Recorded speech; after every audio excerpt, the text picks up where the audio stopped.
I wouldn't ordinarily do this when I go to conferences and the like, but I don't ordinarily have as much time as this, but I also wouldn't deal with as much material as I have here. So I'm going to take the opportunity to, in fact, read my way through this.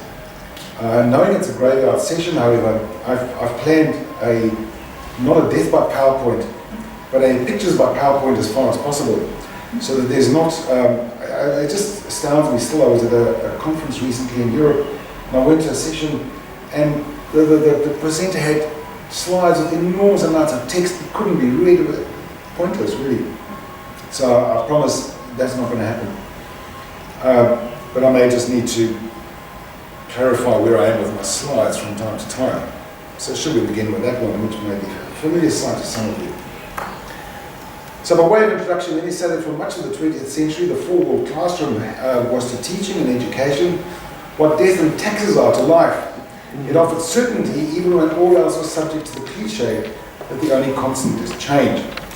A place of refuge, a place where the teacher was boss, a place where the door could be closed to the outside world, and a place where relationships could be built and nurtured. The open plan learning environment, now becoming an ever-present reality across the school system in New Zealand and well beyond, however, upsets this stable certainty.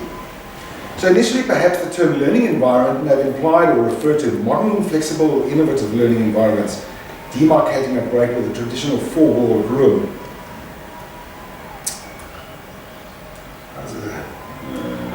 There we go. That's what I read. Now, the term learning environment seems to have become shorthanded to demarcate any place where learning may occur. Much as the rise of learn and its cognates are used to show a break with teach and its cognates, suggesting that learning is good and teaching is bad, the rise of the ubiquitous term learning environment seems to have superseded alternatives used before, such as classroom, seminar room, or lecture theatre, for example. So this rise suggests a taken for granted normative assumption that a classroom must be bad, while a learning environment must be good. So this binary arises from the assumption that the activities occurring in learning environments are superior to the activities associated with a traditional single-cell classroom. The key argument being that the traditional space is one where didactic teaching occurs and learning is passive, whereas the learning environment, by contrast, is one which is agile and adaptable, with opportunities for authentic learning to occur. Modern open plan facilities, it is argued, can motivate students, inspire them, and generally better meet the expectations as 21st century learners. Oh, I don't keep jumping like that. So, the document I was complaining about earlier today having gone missing, the old property strategic plan, is one which indicates this argument about modern learning environments, or open learning environments, being the place where you can better meet the needs of students for the 21st century. The technological superiority of the modern bespoke facilities provide these opportunities, and the open plan learning space embodies the postmodern spirit, you might say, because it de-walls and deprivatizes. As Carsten Harries in the ethical function of architecture notes, the decentering of the world unsettles stable certainties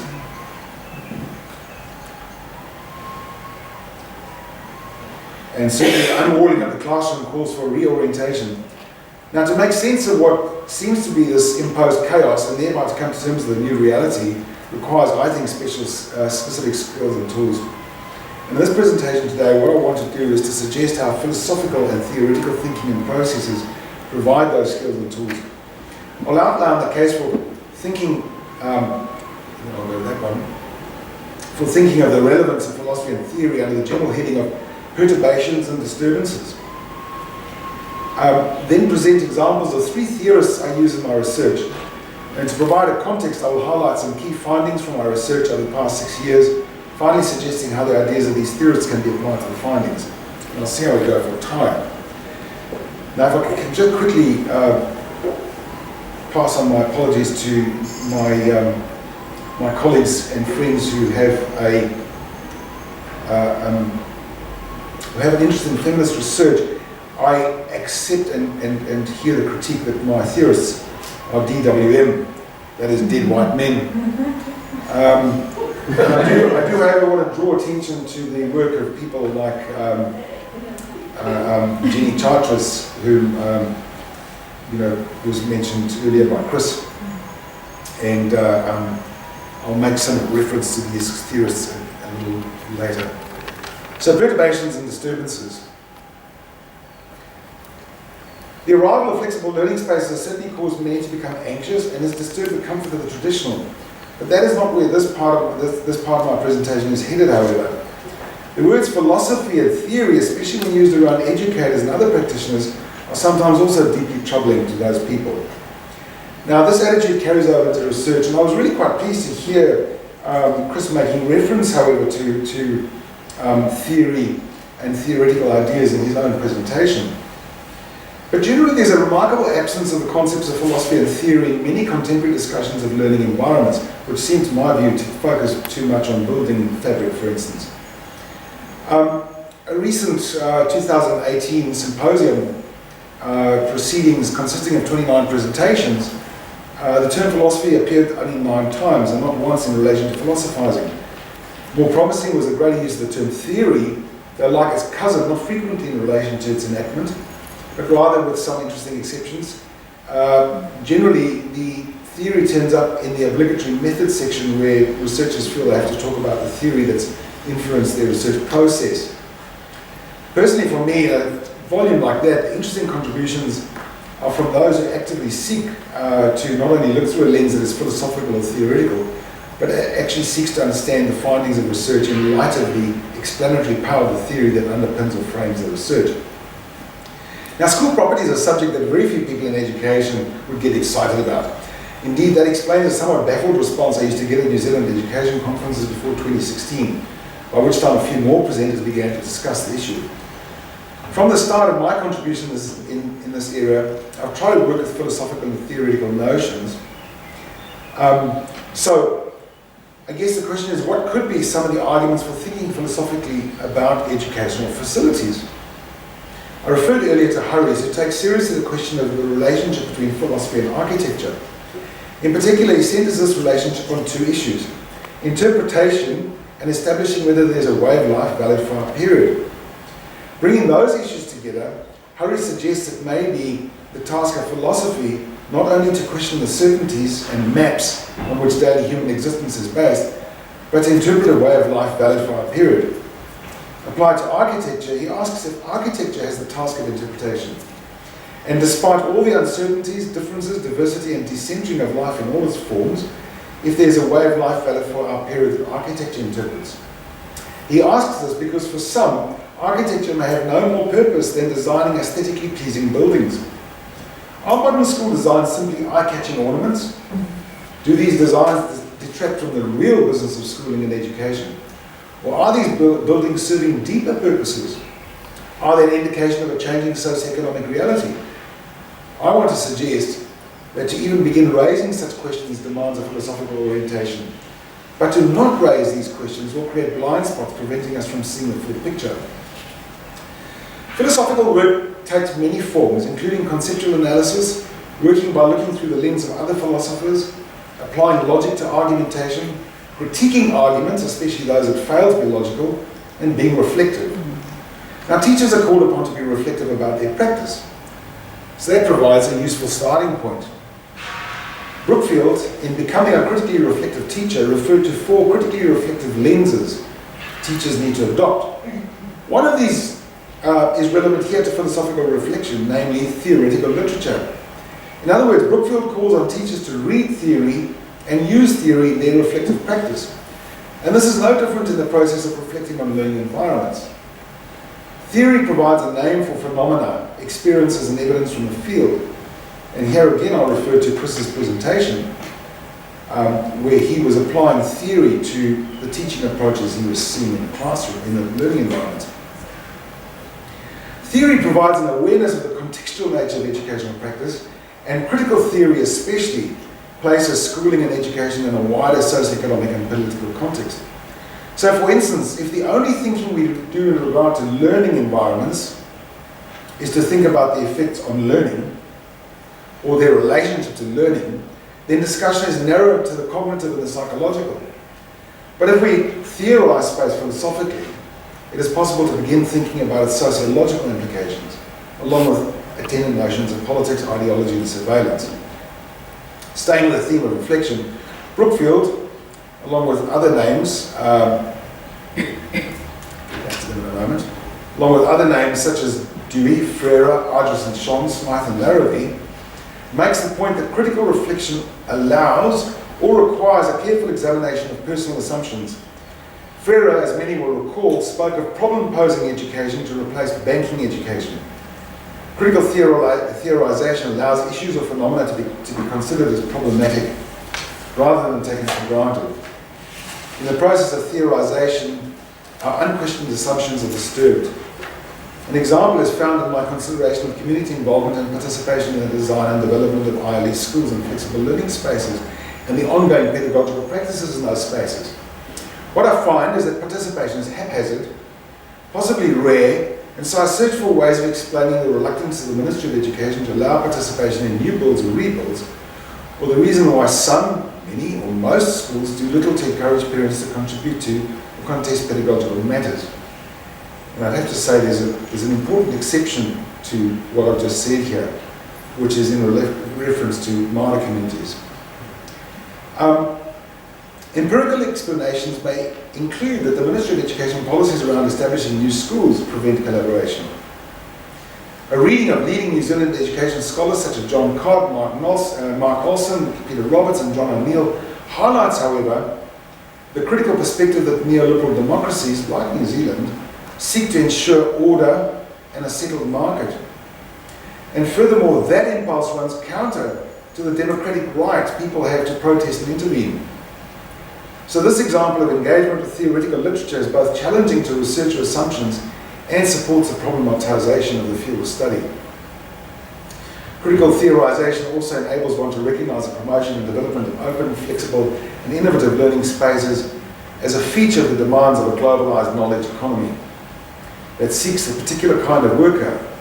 It's the same economy that makes a virtue of so-called 21st century learning, which is a catch-all phrase designed to hold a range of skills, values, and dispositions said to be vital to the success of that economy.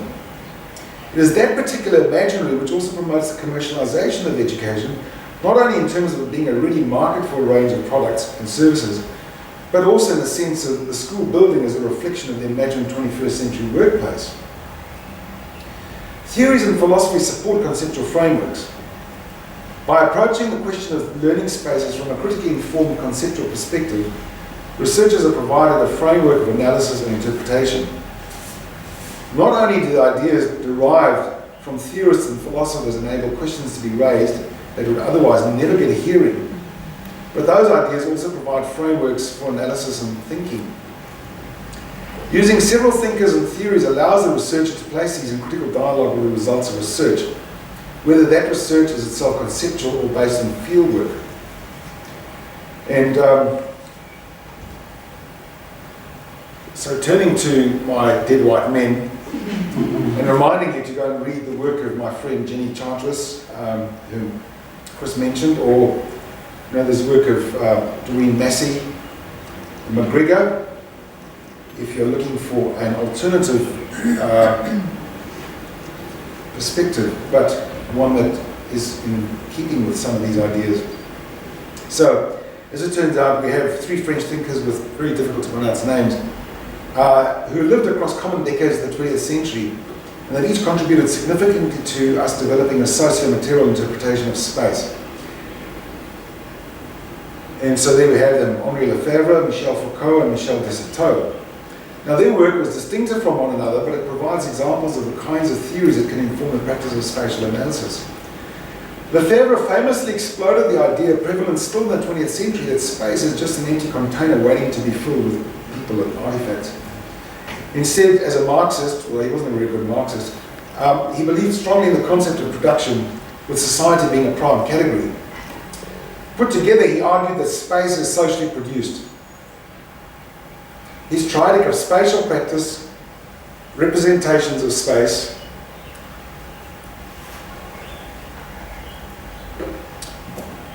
and his ideas of spatial, histrionic or spatial practice, representations of space and representational space combined in this production of space.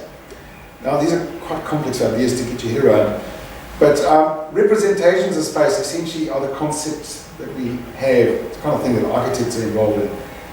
They conceptualize a space. And initially, Lefebvre saw on the other side of that mental activity was the perception, our perception of space, the perceived space, spatial practice. And he realized that there needed to be something else, otherwise it just becomes a binary. And so he began to talk about lived space, or representational space.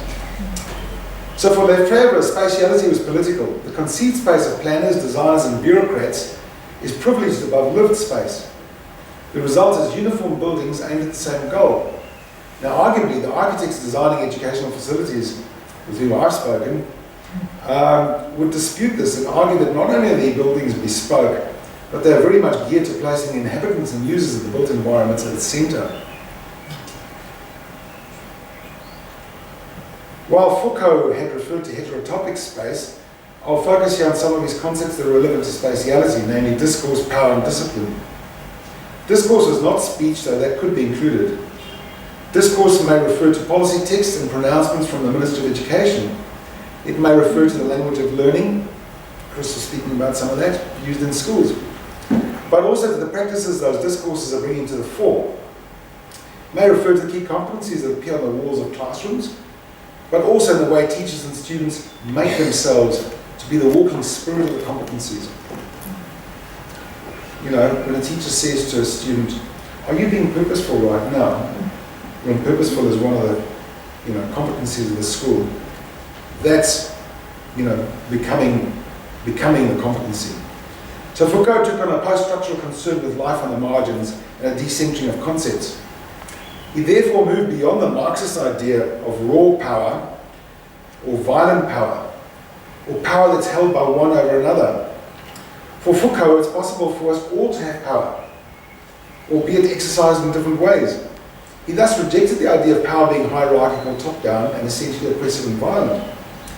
Pushback is an exercise of power, but so is the subtle subversion under the cover of compliance. One of my favourite books still is Teaching as a Subversive Activity. The practices of observation, normalization, and examination are critical and help to manufacture the consents that governed. And these are a function of discipline. The explicit break with a single-cell model to the highly transparent, deprivatized space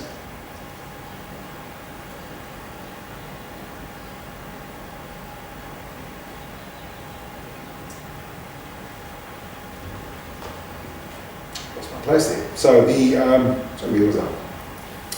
So the shift from the single-cell model to the highly transparent, deprivatized space of flexible learning space shifts the discourse away from incarceration in single cells. And let me say, that's not a prison at the top, that's actually a university building. It looks like And so it moves the discourse away from incarceration in single cells under the direct surveillance of the teacher to the universal surveillance of the many, by the many, mediated by the ultra-transparency of the new constructions, as goldfish bowls are talking about, where sometimes the only private place is the toilet. Normalizing discourse, actually let's go back there. That story about the toilet, by the way, comes from that school at the bottom. Students said the only place they could be private was the toilet.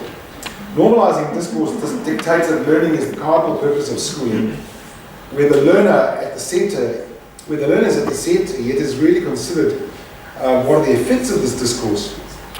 Examination combines observing surveillance and normalizing judgment. It includes both external scrutiny of the body and careful self-examination by processes such as reflective self-management. So what that really means is that instead of the teacher disciplining the child disciplines him or herself through a process of reflective self-management. De Soto broke with both the Lefebvre's emphasis on the social and the Foucauldian emphasis on power, discourse, and surveillance. Instead, he was concerned in the agency of the individual and the importance of everyday practices which are no longer treated as taken for granted. A key concept he employed was the distinction between strategies and tactics. Strategies belong to those people, groups or institutions that have access to organised resources, like architects and the Ministry of Education, and are able to mobilise those resources. A tactic belongs to the other. It lacks a power base from which to capitalise on its resources or gain independence. But it must be ever watchful to take advantage of situations as they arise. These tactics are similar, said de Soto, to the tactics of plants and fish, that are able to disguise themselves by trickery and imitation. De Soto saw individuals dominated in some sense, especially by the notion of being consumers. He made the point that the tactics of consumers do not follow predictable lines. Their responses are unique and do not follow pre-established logic. There is an inventiveness that flies beneath the radar, as it were. Therefore, teachers and students, as users of the space, will not necessarily use the space as designed. Apart from teachers subverting the space to convert it to default practice, for example, students may come to inhabit and use the space quite differently than intended. So I'll move now on to the key findings of the research. And let me just preface by saying that the work has been based, the findings have been based on a number of studies. So you could say 3 significant studies called 21st Century Learning, Being a Teacher in the 21st Century, and the current one, which is Consultation and Participation in the Redesign of School Learning Spaces. There were also some smaller studies called ILE at AUT and Pedagogy in ILE. Now, these studies have all been qualitative, driven by desire to be located in specific contexts, understand the belief systems operating in those contexts, the pedagogical and leadership approaches in those contexts, and the role played by technology, both digital and physical. More recently, I focused attention on the influence of designers and community and how these intersect at the point of consultation. The contexts have ranged from primary to tertiary in New Zealand, Denmark, and England, and participants have included teachers and lecturers, principals, senior leaders, primary, secondary, and university students, parents, and architects. My focus has not been on the influence of any of these people or context on achievement outcomes for students. Rather, it has been on the lived experience, values, attitudes, and beliefs of a wide range of individuals who operate at the intersection of so-called 21st century learning, digital technology, and built environment, especially teachers. And I make no excuse for that. My reasons include not being a quantitative researcher and also believing that the academic success of students depends on multiple variables, so that questions demanding research demonstrating, so that the questions that demand research that will demonstrate that flexible learning environments will improve student outcomes seem to me to be rhetorical, and they fail to acknowledge the complex nature of learning.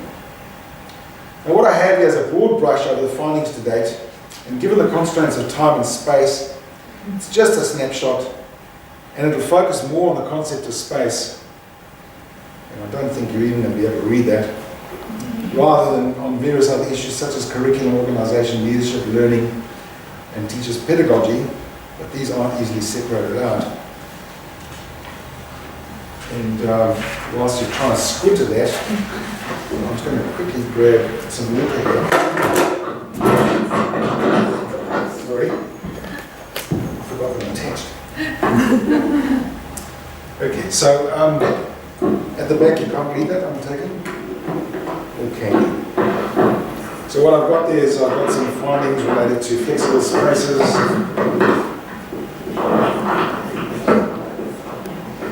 teacher experience, teacher values, beliefs and attitudes, student experience, architect's view on flexible spaces, parents' experiences. Shall I just pick up a couple? Be interesting for you. Teacher experience. It's a collaborative, deprivatized experience, on-show practice. They feel vulnerable sometimes. There's increased demands for mutual skills of negotiation and critical reflection. Student experience. They're experiencing collaboration, they're experiencing social learning. They love not having to sit in one place. They love being able to move around. Interestingly, they enjoy the fact that they can disengage from troublesome peers or people who are trying to bully them, or maybe judge them. They do sometimes find spaces too noisy and distracting. What are some of the teacher values? That they need to have certain dispositions to work successfully in these big spaces. They have transitional struggles. They talk of mourning their classroom, mourning the loss of their subject if they happen to be high school teachers. Some have talked about it being career suicide to openly object to the development of the flexible spaces. So there's a bit of both, really. Parents' experiences, they tend to be much more divided. They're either for or against. They perceive their children to enjoy, they kind of concede that their children enjoy working with others, but they believe, some of them, the negative ones, that flexible spaces aren't doing their children any good at all. And my sense is that they're actually focusing on the pedagogy, self-directed learning and the like. They perceive there to be top-down Ministry of Education policy. On the negative side, the question is raised, for example, why all this excessive expenditure to achieve what could be achieved in a single-cell classroom, in their view. Architects, I found, of the most interesting people I've spoken with. I'm delighted we've got a couple of people here today from an architectural firm. They do believe that their designs can lead to a built environment that will shift teacher mindset, will encourage collaboration. They believe that their design should echo the changing world of office environments. That students should be placed at the centre of their designs. And that the school is really like a village, which inspires community. So I thought that those were particularly interesting. But, I mean, these are just some of the findings. There'll be many more. Too many to really cover here. So I really want to just very quickly, and I see I've probably got about 5 minutes. Is that right, Suzanne? No, you've got 10. Okay, well, then perhaps I don't need to be quite so quick. But I want to talk about, so given those are my findings, how would I apply the theory? What would I do to apply the theory? So I'll see what my next slide says. There we go. So despite referencing a couple of other theorists, my go-to theorist is Lefebvre, and fundamental to the way I use theory to interpret my findings is his trident notion of spatiality. And just where relevant, I'll make reference to Foucault and Desserteau, and I'll try and put the three theorists in proximity to one another. So representations of space that conceptualize space of planners and architects provides a concrete guideline for how thought can become action. Conceptualizations of space can shape or create ideology, but also shaped by ideology. Now this is not neutral space, but indicates how a design environment ought to be used. Designers of educational facilities in New Zealand who have participated in my research have a sincere commitment to notions of public and community architecture that can inspire and create community. This is a good example of how ideologies can be generated by design concepts. These concepts are influenced by ideology too, because the same designers firmly support notions of 21st century learning. Thus, their flexible spaces erode the hierarchical and authoritarian industrialized single-cell classroom, reflecting itself an ideological construct. At the same time, they propose a new imaginary, one perhaps based on the head office of Google or Microsoft, and one that glorifies the agile, critical learner, who is the endlessly adaptable lifelong learner, thus creating an ideology. These designers intend that practices of teaching and learning be shaped differently, as indeed do the property division of the ministry and the politicians to whom they report. So the designs are intended to nudge and enable altered practices. As Desserteau would have it, this collusion of the designers and the Ministry of Education is a strategy, demonstrating the ability of those who have the forms of power that enable them to harness and direct resources. Parent participants critical of flexible spaces have mentioned in both interviews and survey responses the futility of objecting to the construction of retrofits or new additions, as they perceived this was the only route for the school to receive upgrades from the Ministry of Education. In this context, the FLS concept, representation of space, was sold to them by demonizing the traditional as single cell. To emphasize the socio-economic and political relatedness of spatiality, I'll return to Hurries, who questioned whether architecture could interpret a way of life valid for our period. Is the way of life valid for our period none other than the globalized knowledge economy? An economy that seeks the connected, networked, adaptable worker.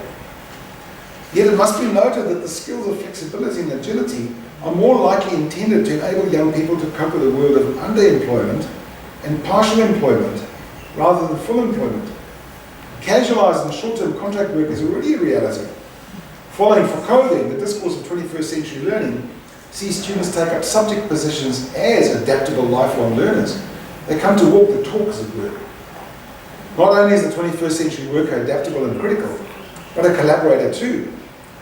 The design of flexible, transparent and open learning spaces dictate a certain kind of behaviour as typical and as appropriate, such as linking the open spaces to the invitation to collaborate.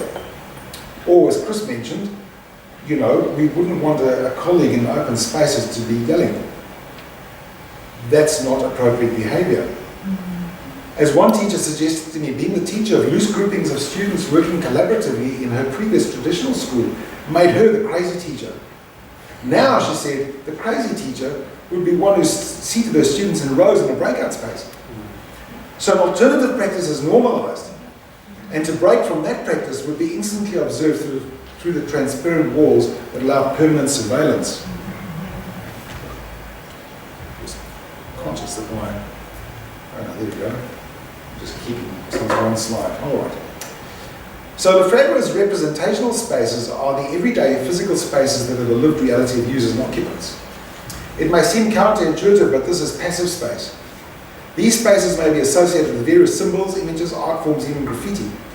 The way the inhabitants and users represent this space through symbol and practice reflects their lived experience of the physical environment, in sometimes surprising ways to authorities. As an example, an architect participant referred to the children at a client's school who, when consulted, the architects consulted the children, about the space at their school, referred to a space alongside the soccer pitch as the danger zone. When this was mentioned to the school staff and senior leaders, they were taken aback, and they were unaware that their students had even named this area as such. These are the places that collect special cultural meaning and linger in the memory for decades. Lived space is marked by certain complexities and tensions that arise from people's sense-making, which may be reflected, for example, in the way teachers face the challenge of transitioning from tradition to modern in their practice. As Foucault notes, remember, power is productive and is everywhere, so teachers may be seen to be attempting to push back subtly and more obviously as they default to traditional practices, or as I observed in Copenhagen, where lecturers put up posters on the glass walls of their offices to escape the gaze of passing students. And I'll just flip to that slide because the lecture offices were on the other side of the library, on the other side of where I was sitting. The insights of Disserto are instructive too. The limitations and restrictions of the single-cell classroom severely limit movement, as Chris has seen when he's gone to sit in a single-cell classroom, as I did too. They are inflexible and often full of standardized furniture that further restricts movement. The competing strategy of providing flexible spaces with greater furnishing options and wireless technology as a way of encouraging collaboration and developing student agency sometimes has unintended consequences, however. Students enjoying greater freedom of movement develop the tactic of repurposing space. For instance, when privatizing areas as self-styled hideaways or nooks, possibly to escape the noise or the frequent movements of people in the space.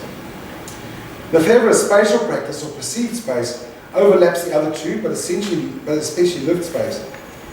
At one level, spatial practice is evident in the taken for granted movements of people as they interact with the spaces of their daily lives. Whether one takes the longer scenic route home or elects for the faster but uninspiring prospect of the motorway are instances of the mundane nature of daily life. Spatial practice reveals the ways users and occupants of a designed space respond to that environment. These routines may conform with the official doctrine of the conceptions of space. For instance, if a design is intended to create social space, like this one here, that doubles as working space, it should be expected that students will perceive the space as having these functions, and they will use it accordingly. It's argued, the end is nigh, it is argued by international design experts such as Prakash Nair that the creation of welcoming, safe, and intuitive environments, as one architect said, "This space gets me," will contribute considerably to the development of citizenship skills and dispositions.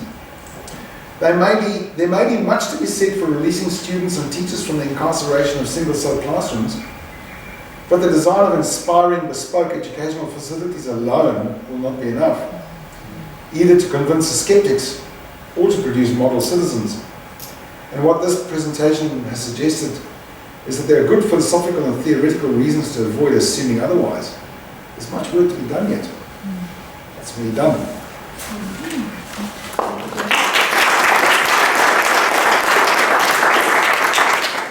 Thank you. So we have now 15 minutes or so for people to pose questions to you, but also, Leon, you may have some questions for the group. What is the possible point of theory? And I want you to think about that just in terms of, I suppose, what Brookfield said. When he was talking about teachers' critical reflective practice. And then think about if you happen to be, got some colleagues here from schools who might be looking at developing rebuilds or retrofits or add-ons. You know, when you sit down and discuss and as a staff and hopefully do that, might theory have a role? If so, what? And I suppose my other one is, why should we be bothered with teachers' work? Isn't it all about the learner? So I'm being provocative, as always. But otherwise, I'm happy to.